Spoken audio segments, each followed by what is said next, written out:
সুন্দর একটা ভিউ দেখতেছেন পেছনে, এটা হলো ইন্ডিয়ান বর্ডার। আমি আসছি নেত্রকোনাতে, কলমাকান্দা বড়ুয়াকোনা, আর এটা হলো মহাদেও নদী। তো এইটাই কেমন একটা জায়গা, এই হলো ইন্ডিয়ান পাহাড়গুলো। এটা একেবারে 0 পয়েন্টে আছি আমরা এখন। লাস্টবার যখন 64 জেলা ভ্রমণে আমাদের আসা হয়েছিল এখানটাতে, সেখানে তখন যে দাদার বাসায় আসছিলাম আমরা, তার একটা ফ্যামিলি অনুষ্ঠানে আমরা বেশ অনেকজন মানুষ এখানে আসা হয়েছে আজকে। বাট আজকে কোনো মোটো ব্লগ নাই, আজকে আমরা একটা প্রাইভেট গাড়ি নিয়ে আসছি। তো সকালবেলা অনেক বেশ সকালেই বেরোনো হয়েছে। তো যখন এদিকটাতে একটু একটু করে আসতেছিলাম না, তখনই মানে পাহাড়গুলো দেখতেছিলাম আর একটা অন্যরকম একটা মানে ভালো লাগা কাজ করতেছিল। তো যেটা বললাম না যে গতকালকে ফিরে যাব, ওইখানে ইন ডিটেল আছে। আজকে শুধু শুরু করতেছি ইন্ট্রোটা এখান থেকে, শুধু আপনাদেরকে একটু দেখাবো এই যে ইন্ডিয়ান সেই পাহাড়গুলো এবং বর্ডার। আমরা আছি একেবারে 0 পয়েন্টে। বাট আজকে এই জায়গাটা থেকে ইন্ট্রো দিতেছি। So hello everyone, this is John Gomes. So welcome to my YouTube channel turning vlogs. এই পুরো নেত্রকোনার এই কলমাকান্দা এই জায়গাটা এক্সপ্লোর করব। এবং প্রথমেই বলে রাখছি, যারা এখনো আসেন নাই, please come and enjoy the view. এক কথায় অসাধারণ একটা জায়গা। এবং এই যে বললাম না, পাহাড়গুলো এবং 0 পয়েন্ট এবং অনেক জায়গা আমরা পুরোটা এক্সপ্লোর করছি, সব থাকবে এই ব্লগটাতে। সো আমার মনে আর সময় নষ্ট না করি, শুরু করি ব্লগটা।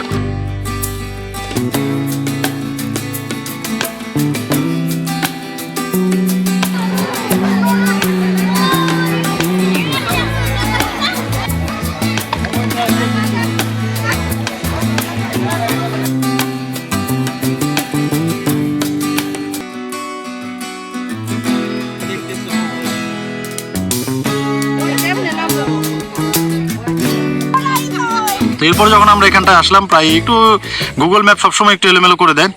64 জেলার সময় এরকমটা হয়েছে। তো পরে এখানে সবাই একটু নদীতে একটু নামা হয়েছে। এরপরে যেটা হয়েছে যে আমার চড়ুই পাখিকে একটু উপরে উড়াই দিয়েছিলাম, আশপাশগুলো আপনাদের জন্য একটু শ্যুট করে রাখছি, সেটা একটু দেখেন আগে।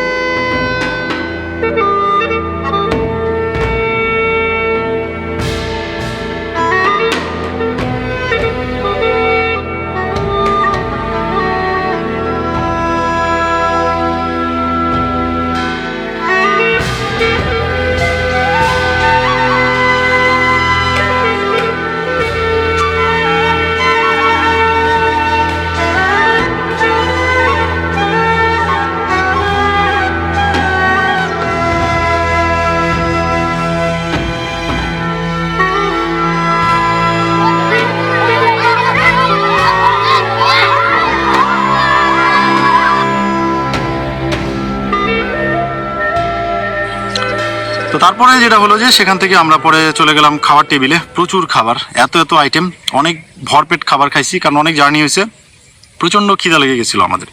এরপরে যেটা হয়েছে সবচাইতে যে সুন্দর পার্টটা, আমরা ট্রেকিং করে পুরোটা হাঁটতে হাঁটতে এই পর্যন্ত আসছি। এটা 0 পয়েন্ট, সামনে এই পাশে ইন্ডিয়ান বর্ডার, এটা একেবারে 0 পয়েন্ট। যারা এখনও বলবো, যারা এখনও কলমাকান্দা এখানটাতে আসেন নাই, বড়ুয়াকোনা, আমি বলবো তাড়াতাড়ি চলে আসেন, তাড়াতাড়ি চলে আসেন, ওই জায়গাটা এক্সপ্লোর করেন। অনেক অনেক বেশি মাত্রায় ভালো লাগবে, সত্যি কথা। আজকে যখন ট্রেকিং করতেছিলাম তখন বুঝতে পারলাম যে জায়গাটা আসলে কতটা সুন্দর।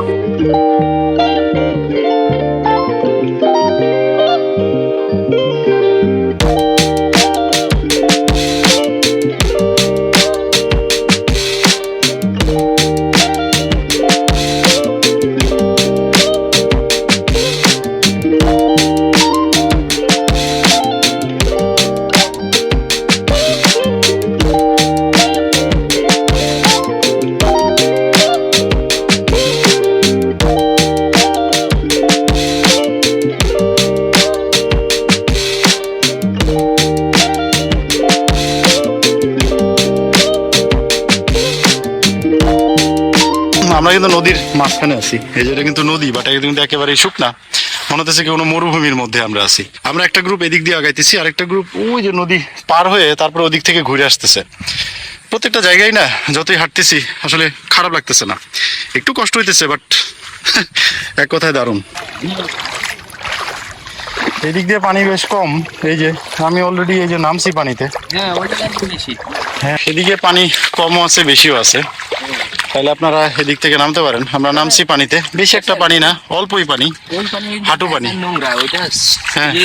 তারপর স্বচ্ছ পানি বাইরে আসলে উপরের পানিগুলো একটু স্বচ্ছ, কিছু কিছু জায়গা যেগুলো একটু গর্তের মতো হয়ে আছে সেগুলো একটু ময়লা লাগে, একটু ওই যে ব্যাঙাচি বলে না, সে ব্যাঙাচির মতো আছে।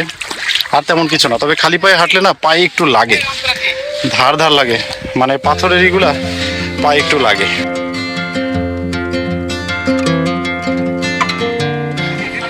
সবাই তো খালি কক্সবাজারের সূর্যাস্ত দেখে, কিন্তু আজকে এই কলমাকান্দা বড়ুয়াকোনার এই যে সূর্যাস্ত দেখতেছেন না, এটা এক কথায় মাইন্ড ব্লোয়িং, অসাধারণ।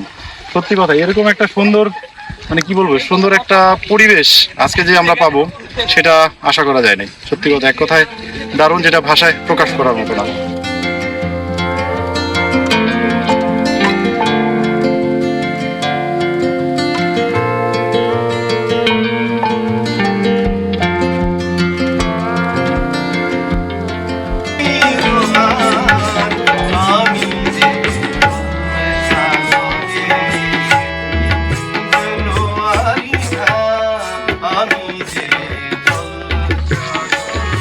এই পাশ থেকে আসলে ইন্ডিয়ান এই বর্ডারের লাইট গুলো দেখা যায়, হয়তো দেখা যাইতেছে একটু একটু। আর পানিগুলো কিন্তু প্রচুর বাড়ছে এখন।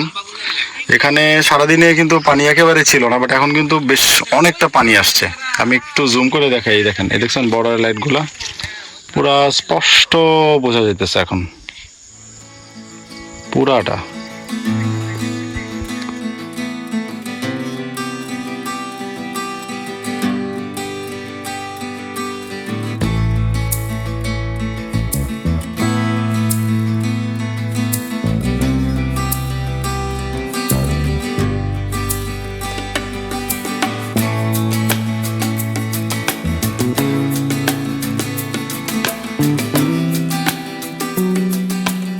সবাইকে শুভ সকাল। সকালটাও শুরু করতে চাইতেছি এই পাহাড়ের সাথেই। কালকে আমরা রাতে যখন বর্ডারের এই লাইটগুলো দেখতেছিলাম না, ওই সময়টাতে ভাবছিলাম যে এই মাঝখানে হয়তো পুরোটাই এরকম একদম গাছ গাছালি দিয়ে ভরা, কিন্তু মাত্রই আমার চড়ুই পাখিরে যখন এখানটাতে একটু উড়াই দিলাম, তখন দেখলাম যে আসলে এর পরেও অনেকটা খাস জমি, অনেক ফাঁকা জায়গা। আর এক কথায় তো মানে এক্সেলেন্ট এই পুরা ভিউটা, সকালের ভিউটা। যদিও এখন ঘড়িতে বাজতেছে 8:30, তো আজকে প্রচুর রোদ উঠছে, আজকে অনেক গরম। তো আমার মনে হয় আপনারা এই সুন্দর ভিউটা উপভোগ করতে থাকেন। আর আজকে এই যে দাদার বাসায় আসছি, তার বাসায় ছোট্ট একটা অনুষ্ঠান আছে, তারপরে আমরা হয়তো আবার ঢাকার উদ্দেশ্যে রওনা দিব, হয়তো 3টার দিকে হয়তো বের হয়ে যাবো।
দাদার বাড়ির ছাদটা বেশ সুন্দর, বাড়িটাও যেমন সুন্দর হয়েছে, ছাদটাও বেশ সুন্দর হয়েছে, বেশ ওয়েল ডেকোরেটেড।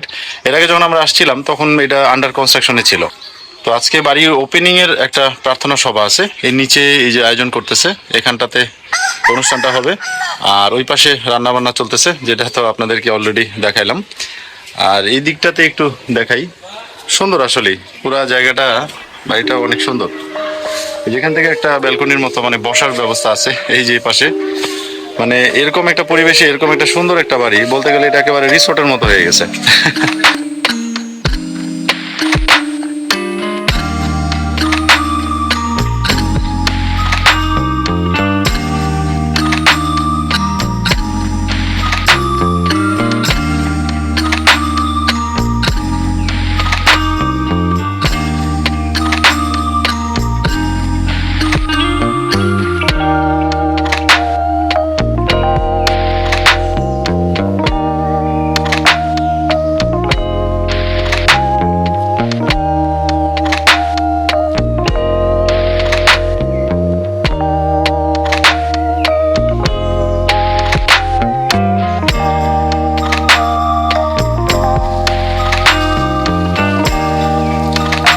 তো এই সুন্দর জায়গাটা থেকে আসলে বিদায় নিতে হবে, পেছনে সেই ইন্ডিয়ান পাহাড়গুলো।